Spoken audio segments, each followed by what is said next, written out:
Main business, standards and privileges, in the name of Harriet Harman. I beg to move. The question is, as on the order paper, George Galloway.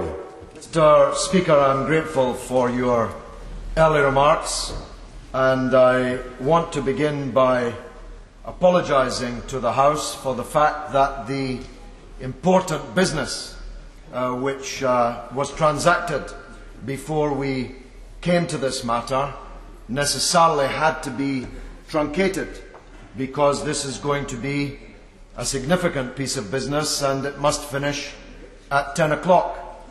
And thus, honourable members who wish to speak on the devastating flooding which is inundating their constituencies were either not called or had to be more succinct than they would have preferred.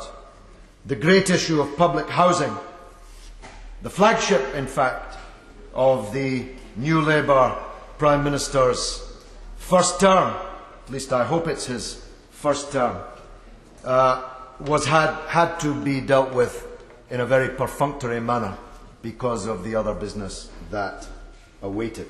And of course the important issue of the intergovernmental relations within the European Union we've just dealt with. And the happy occasion of the entry into the House of two new members, just as one long-serving member is about to go out the door. It just goes to show, Mr. Speaker, that as one door opens, another one shuts. I apologise that after this mighty labour, which has brought forth really quite a little mouse, that we now have to spend 4 hours, as we shall, discussing this matter. There was no trace of irony, Mr. Speaker, in the report. I suspect, because I don't think British baronets do irony, at least not very well, that there will not be much trace of irony in the speech which is to follow mine. Once the Parliamentary Commissioner had decided, as he decided, not once, but 6 times in his report, that he found no evidence in a 4-year investigation described by the committee as of unprecedented length and complexity, once he had decided 6 times in his report that he found no evidence of any personal gain by me in this whole story, this became a dispute about the funding of political campaigns. Mr. Speaker, being lectured by the current House of Commons on the question of the funding of political campaigns is like being accused of having bad taste by Donald Trump, like being accused of slouching by the hunchback of Notre Dame. This House stands in utter ill repute on the question of the funding of political campaigns.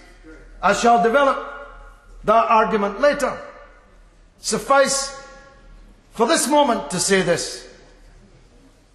The police found a document with a list of secret lenders to the party opposite, every single one of whom was nominated either for a K or what Lord Levy described as a big P. This Parliament is stuffed full of political parties who were in turn stuffed full of secret loans, of donations from millionaires or billionaires.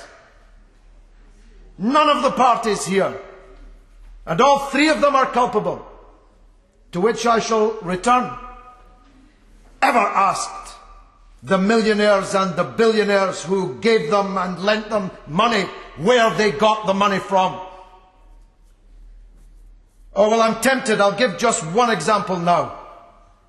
Richard Desmond is a substantial benefactor to the party opposite.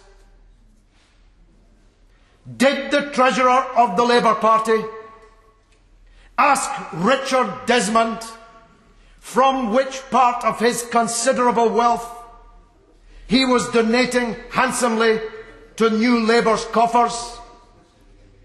Did the Treasurer of the Labour Party, and I apologise to the Right Honourable Lady for the language I'm about to use, did the Treasurer ask if Mr. Desmond was giving from the profits of spunk-loving sluts, or Asian babes, or XXX pornographic television, or the profits of the Daily Star?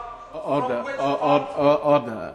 As I said, I wish to give the honourable gentleman as much leeway as I can, and I've promised him, of course I would do this for any honourable member, to make sure that he has the protection of the chair. But we are discussing the report of the Procedures Committee and Privileges Committee, and therefore the matters that he's raising at the moment are not relevant to this report, and he must come back to it, sir. Well, Mr. Speaker, with respect, they're highly relevant. It's a question of glass houses and people throwing stones. It's a question of a committee of politicians criticising me for political fundraising when they themselves are responsible for political fundraising on a gigantic scale from the most dubious of sources, in which they never applied to themselves the standards which they seek to apply to me in this report.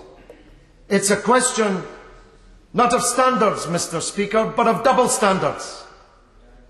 The members of the committee may know, at least the more worldly members of it, that their committee is now known as the Double Standards Committee, the Double Standards in Defence of Privilege Committee.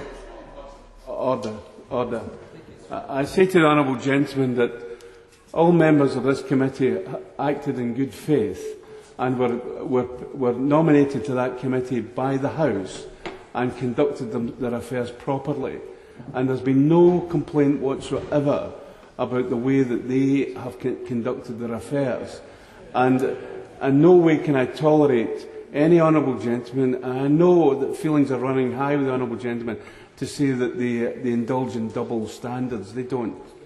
But Mr. Speaker, you say there's no complaint whatsoever, but I have a complaint, and I wish to lay it before the House and the country. It would surely be intolerable to forbid me to argue that the committee have acted unjustly because of the notion. And if the honourable gentleman says that he feels that the committee have acted unjustly, then that is a case that he is legitimately able to put. But to say that they indulge in double standards is saying that they're acting in a dishonourable way. But if you say that the honourable gentleman says he's not had justice, then put that case. And you're highly articulate, and you're able to do so. I know that over the period of years that I've known you. But what I say to you is this, is that having a complaint against the committee is one thing, but to say that you haven't had justice is something that you're entitled to say without attacking the good character of any member of that committee. Mr. Speaker, I'm really in a bit of a difficulty here. If I'm saying that I haven't had justice, that means I've been treated unjustly. How can I argue that I've been treated unjustly without alluding to the fact? What I'm saying is this, is to the honourable gentleman, is that he can put the case that he felt that he was treated unjustly. That I understand.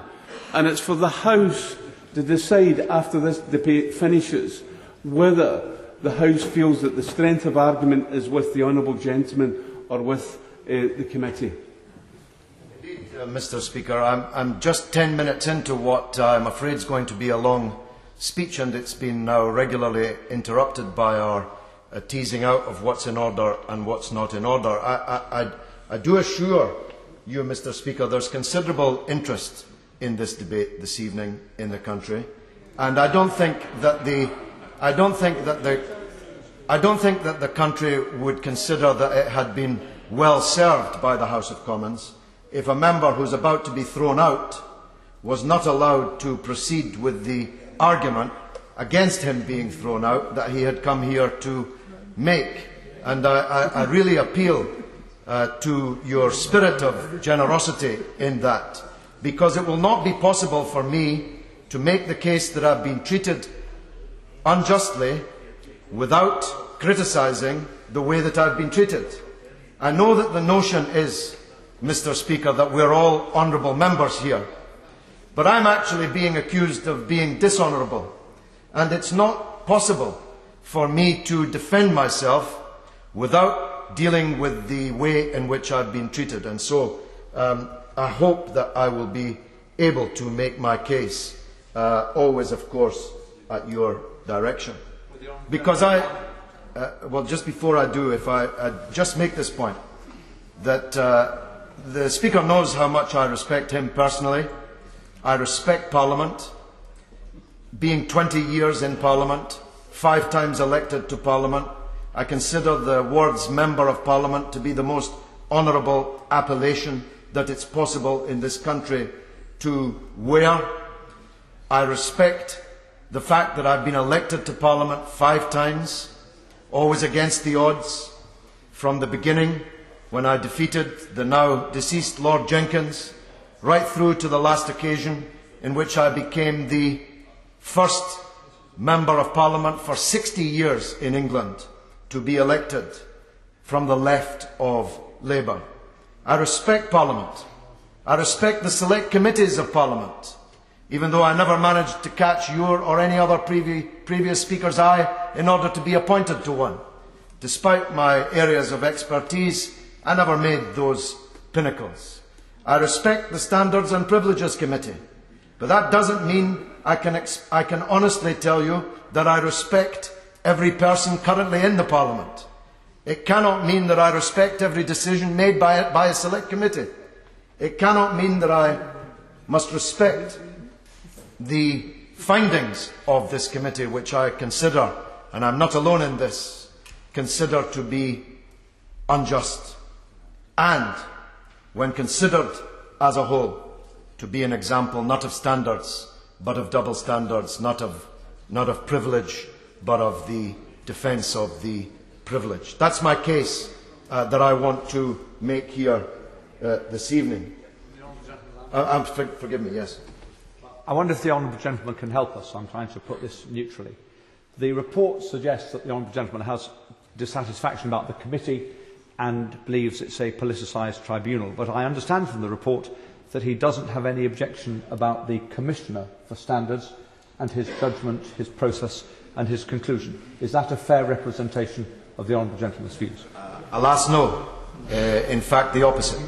My complaints against the Commissioner are even more trenchant than the complaints I intend to adduce against the committee.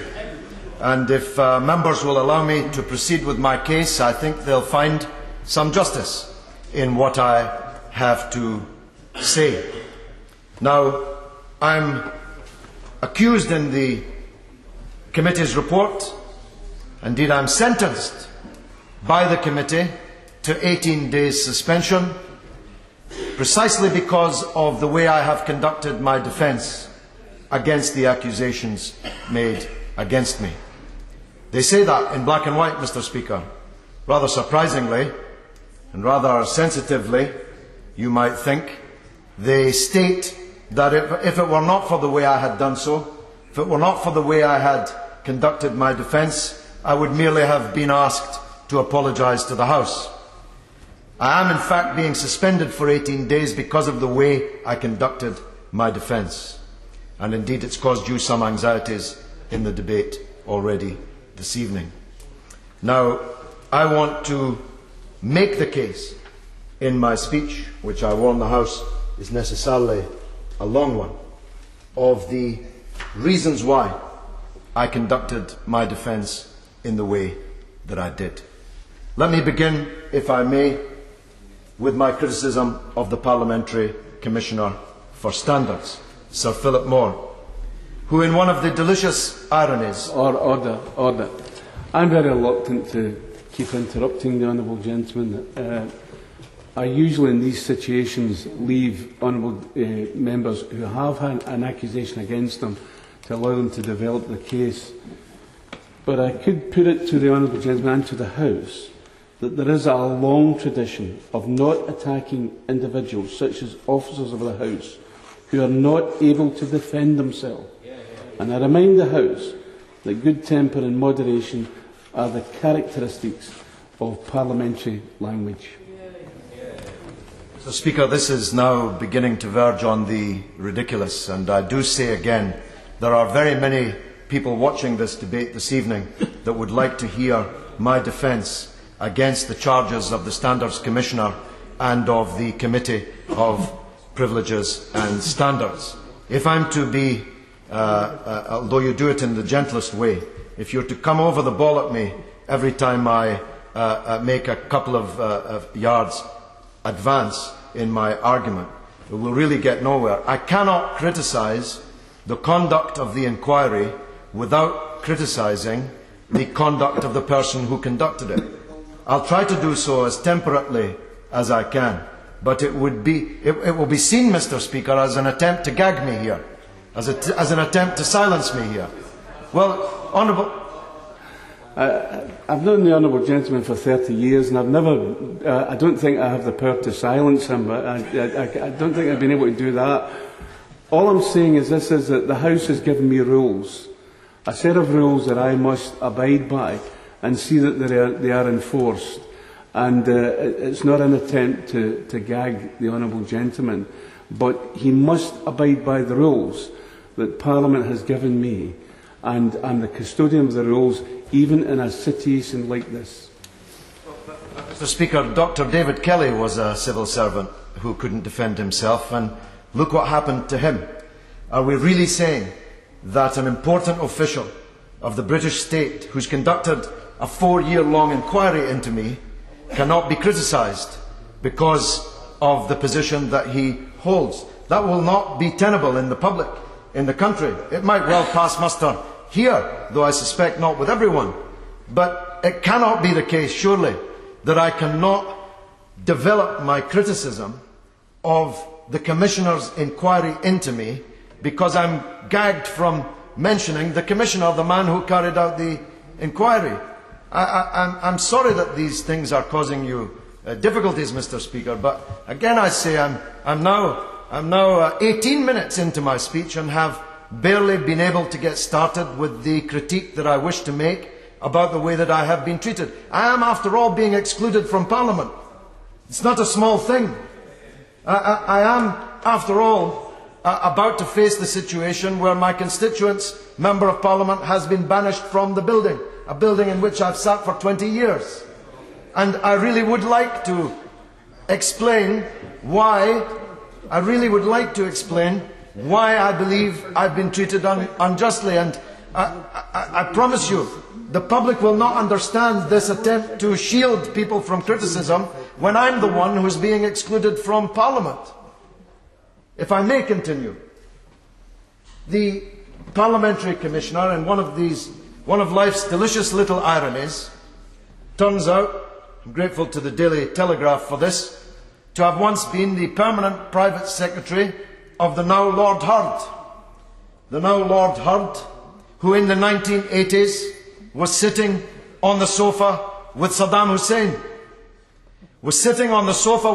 Hussein, helping to facilitate, you'll remember, you were here with me, Mr. Speaker, the super gun, remember it? The arms to Iraq affair. That was the period in which the British government were best friends with Saddam Hussein, and I was outside the Iraqi embassy in London demonstrating for human rights and for democracy. That was the first of the ironies, but it is not the last. The Commissioner is commended in the report for the assiduous way with which he conducted his inquiry.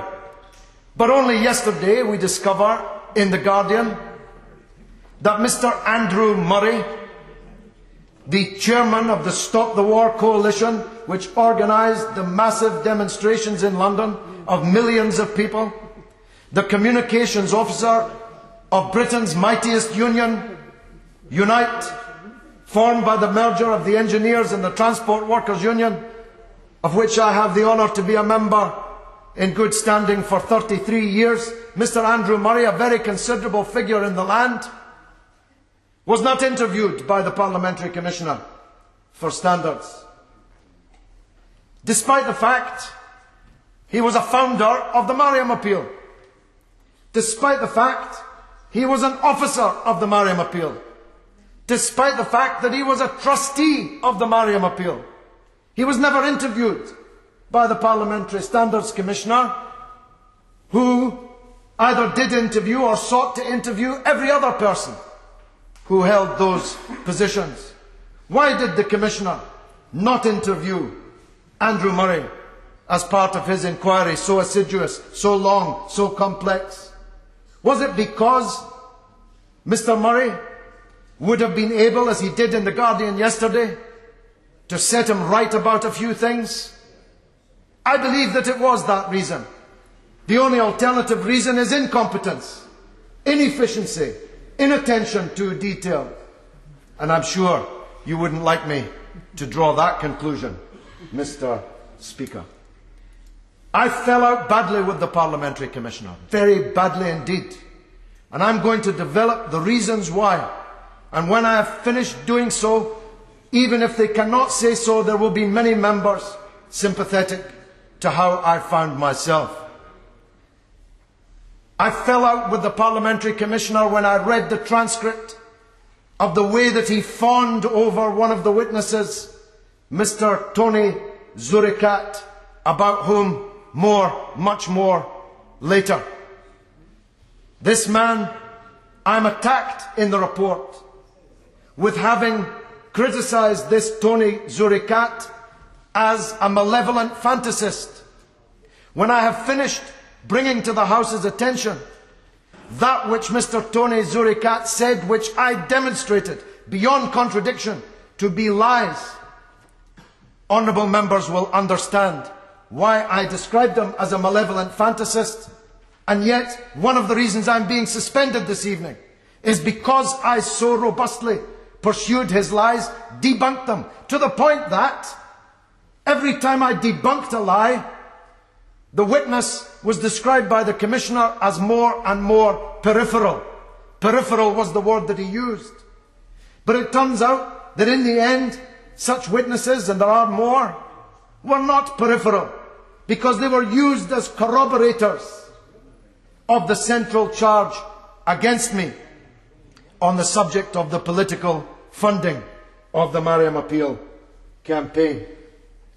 Even more seriously, I fell out with the Parliamentary Commissioner over the missing part of the transcript of my discussion with him. It turns out, Mr. Speaker, that I was right about that. At least, if I'm reading correctly, the faint, the sleight of hand reference to it in the report. Let me tell you, sir, what happened. In my meeting with the Parliamentary Commissioner, the subject of the so-called minute of my meeting with Saddam Hussein in August of 2003 was being discussed. I asked for the provenance of that minute. Miss Al-Dabari, a civil servant of unimpeachable integrity, whom I've known in this House for 20 years, said apparently there was a tape recording of the meeting. Yet when I received the transcript, no reference to a tape recording of the meeting was in the transcript. I asked the Commissioner over and over and over again, why is this reference not in the transcript? Why don't you ask, I said, Miss Barry, a person of unimpeachable honesty, why don't you ask her if she said it? And if she tells you that she said it, why don't you now insert it into the transcript? Answer came there none. So far as I'm aware, Miss Barry was never asked if she had said that which I know that she said. She knows that she said, and the Commissioner must know that she said. Why was it not in the transcript? I suspect that it was not in the transcript because it was not convenient, because there was and is no tape recording. And therefore it was highly inconvenient for a senior civil servant like her to have said that there may be a tape recording of this meeting. There's much more of that when we get to it in the report, Mr. Speaker. But I ask members honestly to reflect. If something important had been said at a meeting with the Parliamentary Commissioner where you were the accused, and it was not in the transcript, and despite repeatedly asking for it to be inserted in the transcript, accepting that stenographers can make mistakes, asking that the person who said it be asked if she said it, and if she did, that it be inserted. If that had happened to you, how would you feel about the person responsible for that omission? I suspect that you'd be as angry about it as me. And yet, as I say, Mr. Speaker, in the final report, it is acknowledged that she said it, but by sleight of hand, and in no way exculpating me from my criticism of the Commissioner for its omission. The committee wants to have its cake and eat it, set the record straight in an en passant remark that would, if I had not adverted to it this evening, not even be noticed, but still condemning me for criticising the Commissioner who left that remark out in the first place. Even more seriously, Mr. Speaker, is this. The Commissioner put to me, he asked me, there was an employee of the Mariam Appeal by the name of E. Lang. E. Lang. She was paid £13,000. Do you know who she was? I said, no, I have no idea. I've never heard of E. Lang. The Commissioner put to me, let me put to you, he said, the suggestion, he said, though allegation would have been the correct English word because the suggestion of an illegal act is an allegation. I put to you, he said, the suggestion that E. Lang is your former wife, Elaine Galloway,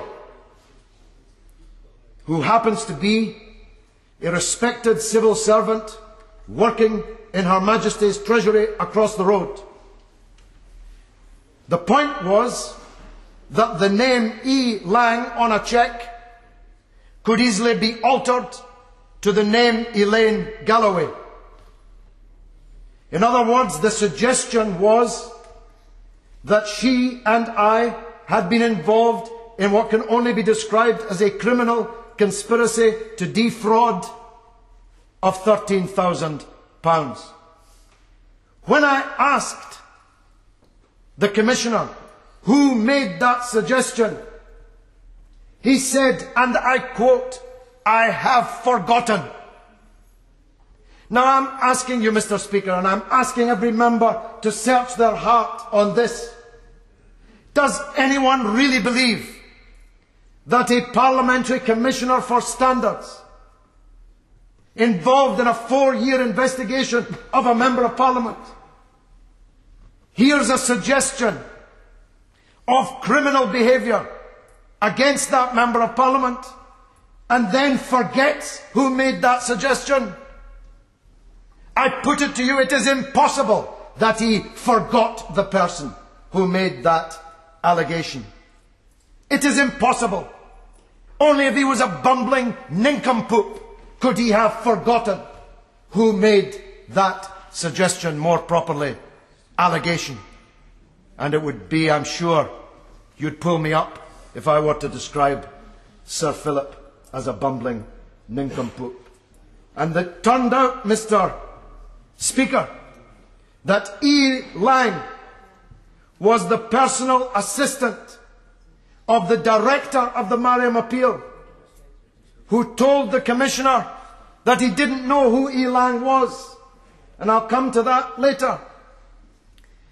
It turned out that Elang was perfectly properly paid by the director of the Mariam Appeal as his personal assistant. This was just not the name by which she was commonly known. Did the Commissioner apologise to me for the suggestion that I'd been involved in a criminal fraud? No.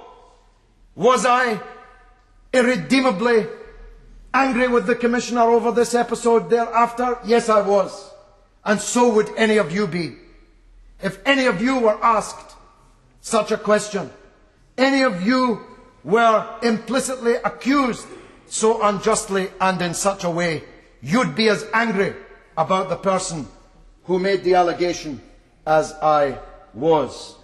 And you'd be even angrier when he didn't have the courage to tell you either who made the suggestion or tell you that he could not tell you the name. That would have been perfectly acceptable. If he'd said, well, I'm not able to divulge the identity of the person who made the suggestion, that would have been a perfectly defendable position. But to claim that he had forgotten who made this suggestion made me very angry indeed. The Commissioner ambushed me with documents. At 2 days' notice he had them before my meeting with him. He sprung them on me at the meeting in a coup de théâtre, his Perry Mason moment. That made me angry too. But even more serious than anything I've said so far, the Commissioner claimed that he was involved in an inquisitorial rather than an adversarial inquiry.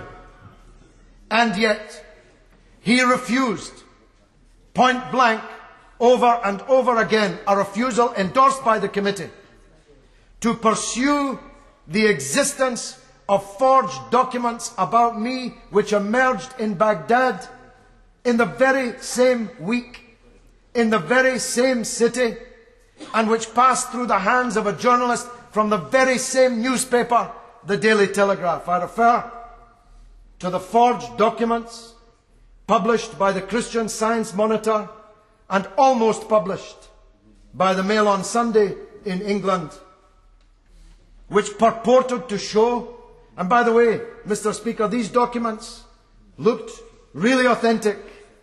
They were on proper headed notepaper, with the right margins, with the right terms, written in the correct style, signed by the correct people.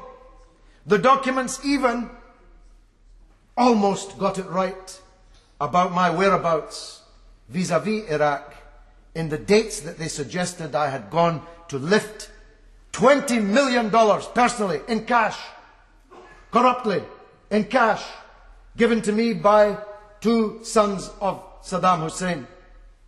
These documents were very plausible and convincing. They emerged in the same week, in the same city, in the hands of the same newspaper, the Daily Telegraph, that published the famous, infamous stories about me.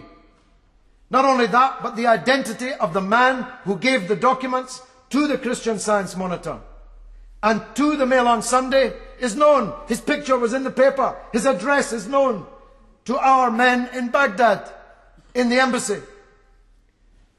The Commissioner steadfastly refused to inquire as to why that general had either himself constructed those forgeries or had passed those forgeries onto newspapers, onto Philip Schmucker, the journalist concerned, a Daily Telegraph stringer who worked also for the Christian Science Monitor.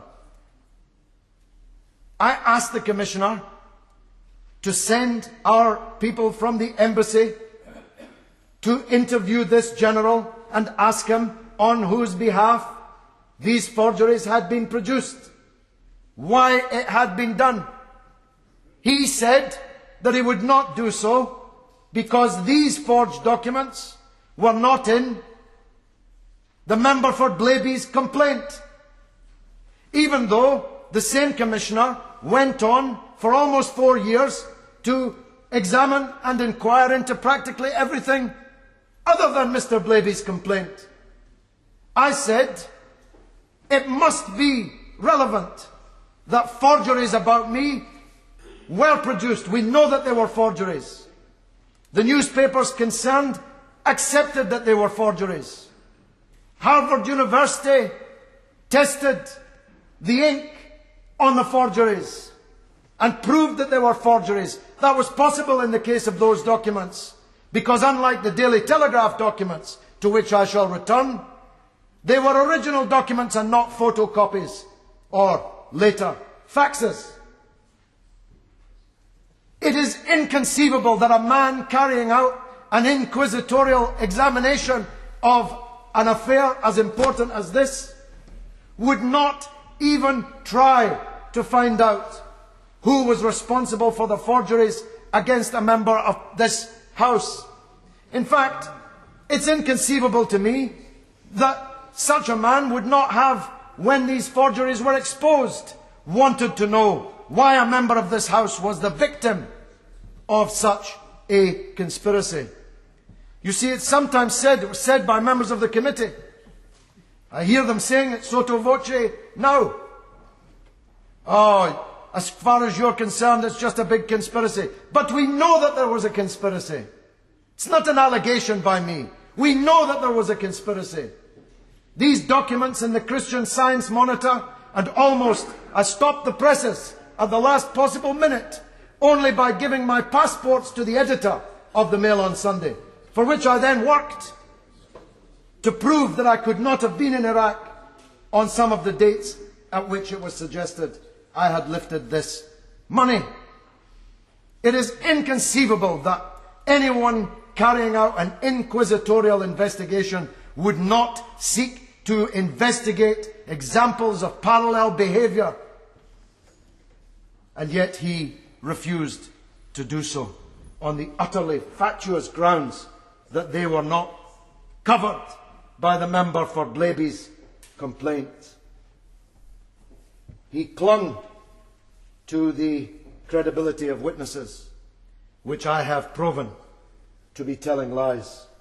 He accused me in his report of not cooperating, and yet members who can bear to do so can go through his correspondence with me and will not find a single trace of any unhappiness on his part about the level of my cooperation. Indeed, as late as the end of last year, he was thanking me. Indeed, he was not just grateful, he was very grateful for the way that I was cooperating with him. The truth is, Mr. Speaker, it's because they found that there was no evidence of personal gain by me that they switched the goalposts into an attack on my conduct through the course of this inquiry in defending myself just too successfully, driving liars' evidence to the periphery where they now claim that it rests. The Commissioner claimed there was a discrepancy in my account in the Mail on Sunday of my meeting with Saddam Hussein in August of 2003. He had to drop that. Once I drew to his attention my book, which I had given him on date of publication, in which I laid out exactly the circumstances of who was present and who was not at my meeting with Saddam Hussein. But he did claim that there was a discrepancy that never was. He even said there was a discrepancy in my attitude to the Telegraph documents. The Telegraph documents, to which I shall return. I told you this was going to have to be a long speech. The Telegraph documents, to which I shall return, were never an issue in the libel case against the Daily Telegraph. The Commissioner throughout had more faith in the Daily Telegraph's documents than the Daily Telegraph did. If the Daily Telegraph had had any confidence in their photocopied documents, they would have made that their defence in the trial. But they did not do so because they knew that it would fail. There's no discrepancy at all in how I've described these documents. I said at the time, and I'm still saying now, these documents are either forgeries or they're an example of someone corruptly doing business in Iraq using my name, or are an example of someone doing business in Iraq behind my back and without my knowledge and using my name. But I say, as I said on the first day, there's no discrepancy here. I said on the first day, whatever is the case, whoever produced these documents, whenever they produced them, for whatever reason they produced them, the information in them is false. There's no discrepancy in that at all. Now I turn to the committee. I'm glad. Yes, of course. One of the issues which came up during the course of the investigation is that there was a power, I didn't know this before, but of the Honourable Gentleman, to ask that the Commissioner alone didn't investigate before it went to the committee, but that an investigatory panel, Commissioner, lawyer, senior member of the House, do that job, possibly to give a bit more authority to the investigation. Can the Honourable Gentleman tell us whether he considered using that process, and if he did, why he rejected it? Because it seems to me it would have been a worthwhile initiative for him to have taken, because it would have brought some independence from this building to the investigation. Well, that's exactly the point to which I'm now turning, Mr. Speaker. In fact, the power to do so lies with the Commissioner, who may do so, or lies with the committee, who, if they ask him to do so, he must do so. There is no power on my part to insist upon such a panel. Perhaps there ought to be. Perhaps there ought to be. Now, as I said at the beginning, Mr. Speaker, I'm being suspended for 18 days, and they single this out because I described the committee as a politicised tribunal. But of course, it's a politicised tribunal. How could it be other than be a politicised tribunal when it's composed of politicians? It is po-faced, pompous and preposterous to ask the public to believe, as the chairman of the committee asked me to believe, that individual politicians on the committee leave their politics at the door. This flies in the face of everything we know about ourselves and all the history of the existence of this committee. The honourable member shakes his head, and therefore I'll have to educate him on some recent examples. Perhaps he wasn't here at the time. My problem is I've been here long and have an elephantine memory. I remember when the very considerable brain of Mr. Willits, forgive me, I forget his constituency, Havant. The very considerable brain of Mr. Havant, when he was a government whip, was revealed to be revealing that the Tory members of the Standards and Privileges Committee wanted the whip's advice.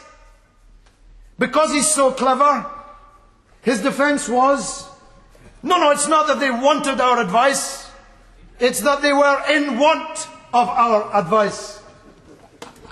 They were in want of the Tory whip's advice as they proceeded with the business in front of them. Or there's the matter of the Right Honourable Gentleman, the former Home Secretary, the member for Bells Hill, the former member for Cathcart, our old friend, now Lord Maxton. They appeared in front of this politicised tribunal, but they were lucky. The politicised tribunal, trying their case, threw out the parliamentary commissioners' findings by the ingenious device of changing the burden of proof that should have been applied to the allegations against them. That parliamentary commissioner then got the sack. Miss Filkin, for having the temerity to take on the powerful, then got the sack. I predict This commissioner will not get the sack. In fact, he's just been promoted. I don't know where you go from being a knight of the realm. Maybe he can get elevated to the House of Lords without having to make a campaign contribution. But Miss Filkin got the sack because she prosecuted the case against the member for Bells Hill and the former member for Cathcart in a way that the politicised tribunal of members of Parliament did not like. And every person in here knows that's true. Even if the committee were composed of saints, and we'll see in a minute just how short of sainthood some of them are. Even if the committee were formed by saints, they're party political saints by definition. I had no friends on the committee. I am the sole member of Parliament of my party. And in fact, Mr. Speaker, I said that this was a politicised tribunal, and you know I mean this when I say it. I swear before God that this is true. I made the comment about this politicised tribunal before I had even looked to see who the members of the tribunal were. I swear to God that that is the truth. Once I did look. Well, I'm being ambushed. He crept up behind me. He crept up behind me. I'm coming to you in a minute. Well, I'm very grateful. Mr. Speaker, there is an issue here because there's a conspiracy afoot, I understand. I wonder if maybe you could just tell me, am I part of that conspiracy? Because I'd really like to know. Well, I'm coming to you in just a minute. And not you, of course. Not you, of course, Mr. Speaker. Well, I suppose I must call him the Honourable Gentleman who's sneaked up on me. On my left. No, you were sitting over there the last time I looked. But I warned the Honourable Gentleman that just because there's a lot of him and not many of me, not to think I'm outnumbered. Short sword fighting is my speciality. Believe me, short sword fighting is my speciality. I never made it into the armed forces, but I can handle the Honourable Gentleman. Don't worry about that. Now, once I looked at who was actually on the committee, I couldn't believe my eyes. The member for Hendon. The member for Hendon is a fanatical supporter of Israel, against which I've been fighting all of my political life. Is it really true that he left his politics at the door when he was judging me? Does anybody believe that? Order. I must say to the Honourable Gentleman that it is the case that members of this House on many occasions have had to gather together to look at a case independently, and they do leave their private views and their political views behind. And what organisation that the Honourable Gentleman supports for Hendon is really, the Honourable Gentleman is now beginning to encroach in saying that there was motivation other than the case that was being put before the committee as far as evidence was concerned. That the Honourable Gentleman cannot say because the Honourable Gentleman for Hendon is a supporter of the State of Israel that he did not give the Honourable Gentleman a fair hearing based on the evidence put before him. But why can't I say that if that's what I believe? Why can't I say that I believe I was treated unjustly by this committee and give the reasons why I feel that? Order. I'll tell the Honourable Gentleman because in less heated situations, I would not allow anyone to attack the honour of an Honourable Gentleman. And in this situation, I cannot allow it. That the support that the Honourable Gentleman is given to the State of Israel or any other political view he has is perfectly legitimate to do so. And he is entitled to hear a case on the Standards and Privileges Committee. Mr. Speaker, the point I'm trying to make is that the chairman's claim that members of this committee leave their politics at the door is unsustainable. If I tell you that the Honourable Member for Hendon used to heckle me when I was on his own side, when I was making speeches. He used to heckle me during speeches, though we were members of the same party. In any sane system... I've known members of the same party to heckle the honourable gentleman. As I say, I've known him for 30 years. And, that's what happens, and the honourable gentleman for Hendon isn't alone in that. But he is questioning his motives. He is an honourable member. He's entitled to be on a committee which takes evidence. It's an evidence-taking committee. And the honourable gentleman would do it in an impartial manner. That may be true in theory. It's my case that it's not true in practice, and could not be so, because we are politicians. It is not credible. I mean incredible in its literal sense, and will be seen by the public as incredible, that someone who is regarded, especially by the Labour side, as a heretic, someone who was expelled from the Labour Party for political reasons, someone who leads a party which has every single councillor we have, we took it from the Labour Party. I myself defeated the Labour Party in a campaign into which the Labour Party threw everything, including the kitchen sink. The Labour Party is much occupied as to which Labour minister I'm going to stand against next. All I can tell you is that he's in the building right now. The idea that Labour people could be unbiased about me in all these circumstances is ridiculous. It's true only in theory, Mr. Speaker. It's true only in theory that someone who is as passionately for Israel as I am passionately against Israel left it at the door. Or that the member for Rother Valley, with whom I battled over years over his role with Robert Maxwell in the setting up and the smearing of Arthur Scargill, the President of the Union, of which I'm an honorary member, and he's an expelled member. The idea that that could be left at the door is ridiculous. The fact that myself and Tam Dalyell were trying to expose Roger Windsor, the British intelligence agent in the office of Arthur Scargill, during the attempt to smear Arthur Scargill, where the honourable member for Rother Valley was Maxwell's man in here, actually selling books at half price from his parliamentary office. The idea that that was... Order.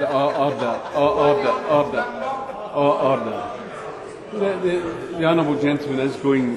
The honourable gentleman is going too far. Order. It doesn't help when there's noise when I'm trying to speak in these matters. The honourable gentleman is going too far.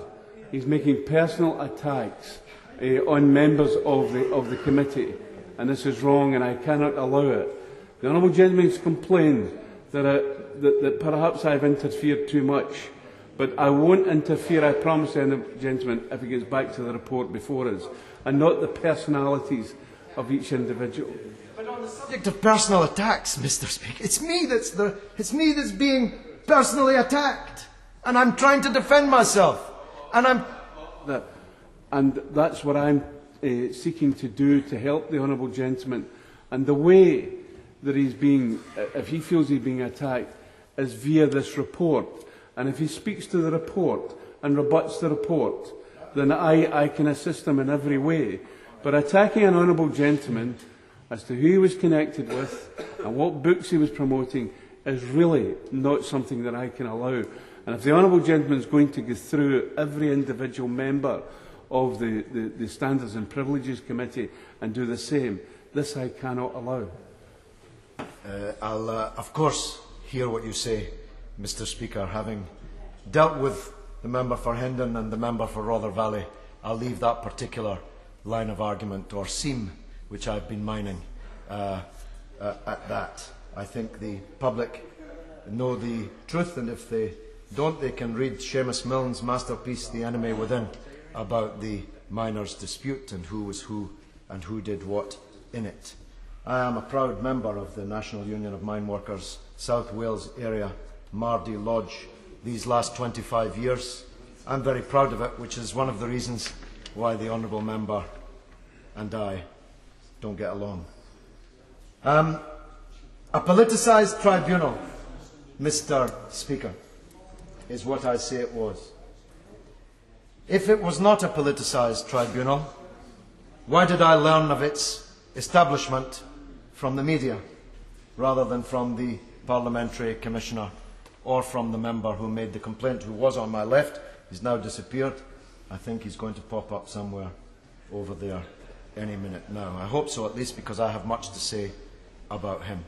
I learned of the existence of this inquiry from the media, and I learned of its conclusions from the media.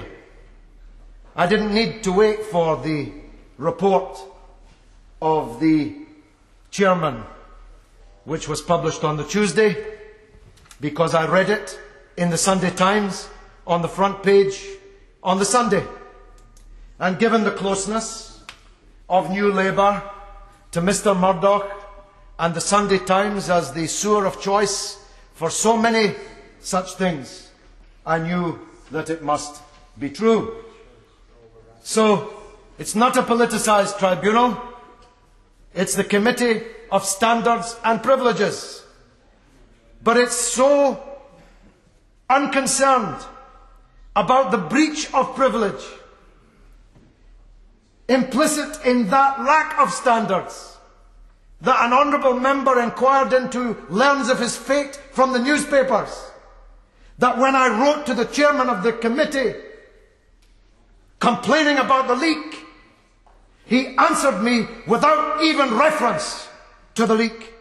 So unconcerned was he at the fact that his committee of non-politicians, his unpolitical campaign, his depoliticised committee, leaked the conclusions of this inquiry to the Sunday Times before the committee had time to publish it. And you ask me to believe that that's not politically motivated. Mr. Speaker, what other motivation could there have been for these 10 pristine gentlemen, as I must now refer to them? What reason could there have been for one or more of these 10 paragons of virtue and honour leaking the conclusion of this report, other than a political reason?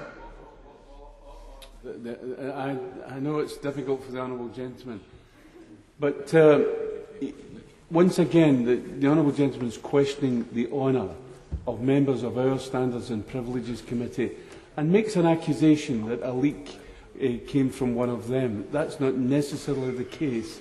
That my experience in Parliament is that many people have their eyes on documents, and what I'm trying to say is it could go beyond the members of the committee. I'm not making any accusations, but it does not allow this situation of a leak, which I deprecate, does not allow the honourable gentleman to question the honour of the individual members of our committee. Mr. Speaker, you did begin these proceedings by saying you'd protect me, but every time you've been on your feet, it's been to protect the committee or the commissioner. If I had said, Mr. Speaker, that the leak had come from a civil servant, you would, on the basis of your previous intervention, have told me that I mustn't impugn the integrity of a civil servant. Now that I'm saying that I believe the leak came... The best thing that the honourable gentleman can do is not to seek to twist the words that I have used. I'm in a difficult situation here today where I'm trying to help and assist the honourable gentleman put his case, but he must abide by the rules that I've been given. And I say to him that he cannot question my judgment on the case that I put, that all honourable members of this House, that their motivation should not be questioned in the way that he's questioning their motivation.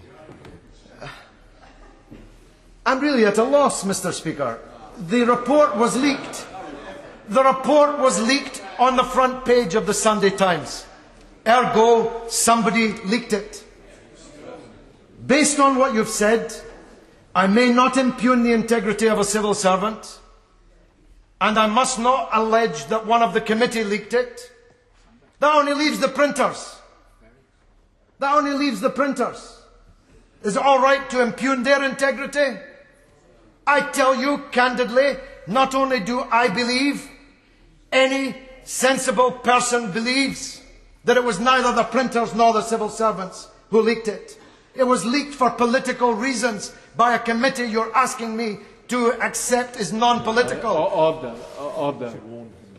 I have to give a warning to the honourable gentleman. He's very close.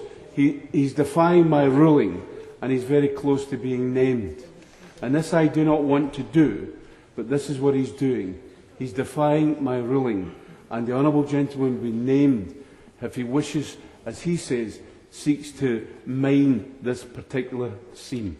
And I urge him not to do so, to move on and get back to the report. Of course, I must obey your ruling, because I don't want to be named, because I don't want to be thrown out of the House an hour or two before I'm going to be thrown out of the House anyway. And we all know that that's what's going to happen. I did say I was a short sword fighter, but I'm a short sword fighter in Spartacus's army. It's Caesar's legions gathered here tonight that are going to expel me from the House. Everybody knows that that's true. Everybody knows I'm going to be expelled from the House this evening. And now some say get on with it. I'm trying to get on with my case, but I'm not having as much success with this audience as I suspect I may be having beyond these walls. Which is more, well, if the honourable gentleman says I doubt it, I've been 10 hours on live phone-in radio this week. Oh, brilliant. Oh. In front of hundreds of thousands, in front of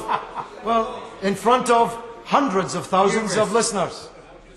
In front of hundreds of thousands of listeners. My pay is in the register of members' interests. I thought the honourable gentleman was a friend of mine. Appears that he's joined the legions. 10 hours of live radio, hundreds of thousands of listeners. I'm here to tell you, in case you don't know, Mr. Speaker, this report has sunk like a stone and has no credibility amongst the general public. It's popular in here, I can tell, but it has no credibility amongst the general public, in part because they suspect that which I'm trying to prove to them if I'm able to develop my case. So I'm not able to say who leaked it, Mr. Speaker, because of your ruling and your threat to name me. So I can only say this: it was leaked. And I wrote to the chairman of the committee complaining about the leak, and he replied to me without reference to the fact that it had been leaked. I then replied to him to say how outrageous it was that he had not even referred to the leak, at which point he wrote to me again saying, I'm instituting an inquiry into the leak. But of course, the story was leaked on the Sunday before polling day, in a by-election in which my party was a contestant. I just ask you this, and ask you and other members, Mr. Speaker, to answer it honestly in their heart. Would this committee have published such a report against the leader of either the Conservative or Labour or Liberal Democrat parties 2 days before polling day in a by-election in London? Every one of you knows that they would not. A kind of Freemasonry would apply. We know about that, Mr. Speaker, you and me. And the parties would have agreed between them that it would be, of course we know it as victims of it, not as practitioners, of those black arts, but as those who have been on the end of their discrimination and bigotry. Does anyone really believe that this report, if it had been into the leaders of the other parties on the committee, would have been published 2 days before polling day? You all know in your hearts that it would not. And it would not, therefore, have been leaked on the Sunday before polling day. And now, you will be glad to know, Mr. Speaker, I intend to go on to the report, and I warn the House I have even more to say about that. And I'm going to start with the, I suppose I must call him the Honourable gentleman on my left, who's moving around the House on manoeuvres, I might say. It was the honourable gentleman who made the complaint against me. And I have here the letter with which he made the complaint. Further to our telephone conversation this afternoon, I note that you have yet to receive a request to investigate the extremely serious allegations made by the Daily Telegraph against George Galloway, MP. Since serving in the last Gulf War in 1991, I have been very interested in the situation in Iraq ever since. I apologise for his English. He is a soldier. For a couple of years, I nearly left school at 17 like you to go and work in a factory. For a public school education with the English. Get on with it. No wonder he wants to draw a veil over this English, which is now enshrined forever in the history of this Parliament. Since serving in the last Gulf War, I can't resist reading it again. For a couple of years, I was on the board of Anne Clwyd's organisation, Indict, and there met a lot of Iraqi opposition figures. Now, there are many new members in the House, Mr. Speaker, so let me tell them about the organisation Indict. Indict was a political campaign to indict the former leaders of Iraq. It was foreign funded. It was funded to the tune of millions of dollars by the United States government.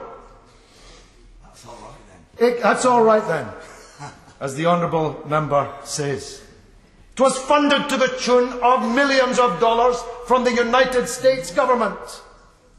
The complainant was a member of it.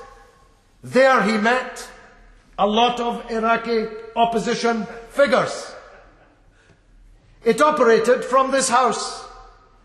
Parliamentary facilities, I surmise, were used by its members. Their offices were used. Their telephones were used. I don't know if the computer was invented then, but perhaps their faxes, if they were invented then, were used. And perfectly properly, because these were honourable members of Parliament engaged in a political campaign which happened to be foreign funded to the tune of millions of dollars. I'm more interested in the Iraqi opposition figures that the honourable member met therein. Who might those Iraqi opposition figures have been? Let's speculate. Let's speculate. Just for the clarification of the House, when I was a member of the Board of Indict, we actually had premises down South Lambeth somewhere, I can't remember exactly where they were, and it was not, as stated. It's not a point of order. I say to the honourable gentleman that this is a matter for debate, and he might catch my eye later on, sometime later by the sounds of it. His verbal facility is not even as good as his written facility. The campaign, undoubtedly, I don't know why you would want to deny it. Everybody in here knows that members of Parliament use parliamentary resources for political campaigns. My honourable friend, the member for Wolverhampton, whom I respect very much, sent me a document this week in the internal post, with every word of which I agree and which I wholeheartedly support, the campaign against academies, against city academies. I hope I haven't put him in trouble. Everybody in here knows that every member who's involved in a political campaign uses parliamentary facilities in part, whether they've got an office in South Lambeth somewhere or not. Well, the honourable member says we didn't. Are we really expected to believe that he never once used the telephone, the photocopier, a meeting room, his own office, in pursuit of his The Honourable Lady shakes her head. That's even more extraordinary. She was the chairman of Indict. I'll let her in, of course, in a minute. I will let her in, of course, in a minute. If she's going to claim now that Indict never once used parliamentary facilities, then I will risk being named by you, Mr. Speaker, because no one in their right mind could believe that the campaign the Honourable Lady led for years, ever once used parliamentary facilities in pursuit of its objectives. I'll let her in. Mr. Speaker, I simply want to put the record straight. Indict was an organisation, yes, funded, not just by the Americans, but also by other countries. Indict employed people. It employed 6 people, sometimes 7 people, full-time people. It had an office directly across the river. That office was staffed throughout the time it was run. That was over a 7-year period. So I would ask the honourable gentleman not to repeat that untruth. It was not run from the House of Commons. Well, I'm more grateful for that intervention than she can imagine. It now turns out that the organisation of which the complainant was a member was funded not by one foreign country, but by several foreign countries, so handsomely that they could afford to employ 7 people and have an office just across the river. How extraordinary that is. I will have... Order. I know it's difficult for the Honourable Gentleman. The Honourable Gentleman's frowning, but I've got a difficult job this evening.